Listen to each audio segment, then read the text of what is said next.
يا بالو اللي انت بتعمله ده بس؟ بتسلى يا ياسمين. يا بابا انت صاحب مكان كبير وصاحب كافيه، ما ينفعش تعمل اللي انت بتعمله ده. بس ايه رايكم في عيد الميلاد ده كله؟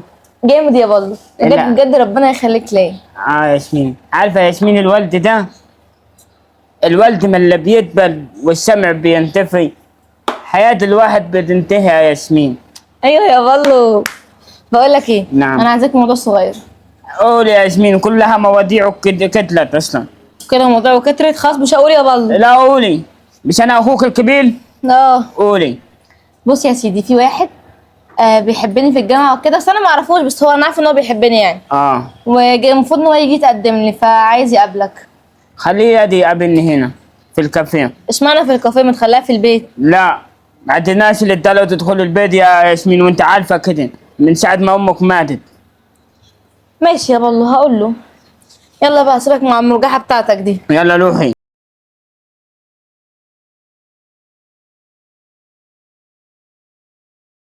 تعالى يا محمود. يعني جيت في وقت غلط ولا ايه؟ لا لا لا، ليه؟ معلش عشان هو بس بيسهر وكده، انت عارف طبعا صحاب الكافيه. بالو يا ياسمين.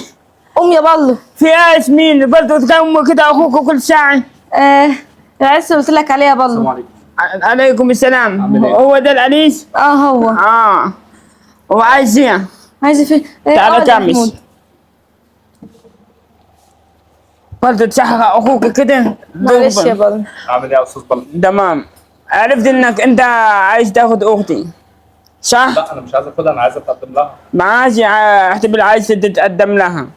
انت شغال؟ انا طالب في الجامعه، وبعد ما بخلص الجامعه انا بطلع اشتغل على طول.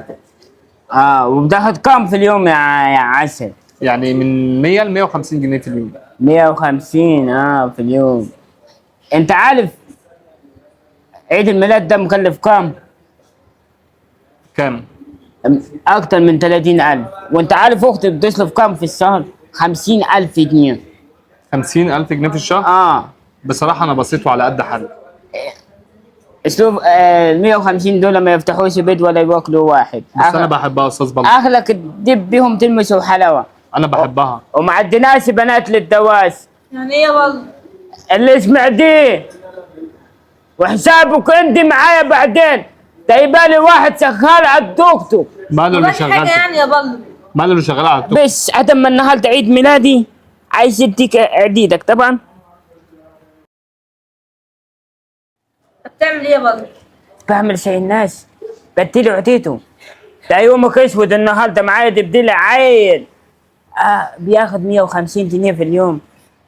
دي قلتلك عشان عديدك برضه عشان عايز اقول عيد لك على ميلاد حاجه على اختي. الفلوس اللي انت طلعتها. اولا الفلوس دي ما تلزمنيش، وثانيا انا مش جاي اهين نفسي، انا بقول لك ان انا بشتغل بالحلال بالحلال. وبحب اختك. انت داي طمعان في فلوس. انا ما اعرفش ان عندها فلوس، بس بعد الموقف اللي انت عملته ده اصلا انت ما تلزمنيش ان انا اقعد معاك وما تشرفش ان انا انت اقعد. عارف اختي الاكبر عربيه بكام؟ ب5 مليون.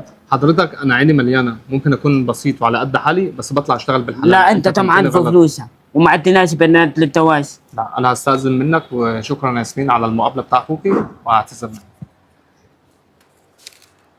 وين انت عملت ده؟ انت اتجننت يا بالو؟ اتجننت عشان خايف على فلوسك. يا عم انا مش عايزه فلوس، مش عايزه حاجه، انا عايزه هو. الحب مش بيوكل عيش ده اللي انت بتقول عليه يا ياسمين. مش كل حاجه فلوس يا بالو، انت الفلوس خلت عقلك، انت كل حاجه فلوس، كل ما تجيب لي حاجه لازم فلوس، انا زهقت يا اخي زهقت. لا الفلوس كل حاجه. لما معكيش فلوس هتلبسي هدوم، لما معكيش فلوس مش هتعرفي تاكلي ولا تشربي. ماما وبابا وماما الله يرحمهم كانوا زمان معاهم فلوس واللي هم عملوا نفسهم فلوس ولا ايه؟ احنا بكينا في ثمن يعلم بيه ربنا يا ياسمين. الفلوس كل حاجه. اسمع الكلام ده، واحد طمعان فيكي وانا مش هخليكي تتجوز اي حد. اللي انا اختاره بس اللي انت هتتجوزيه. وانا مش هتجوز على مزاجك يا بالو، وهسيب لك البيت ده وهمشي، مش هقعد لك فيه. انا اشوف وهتتجوز ابن عمك يا ياسمين.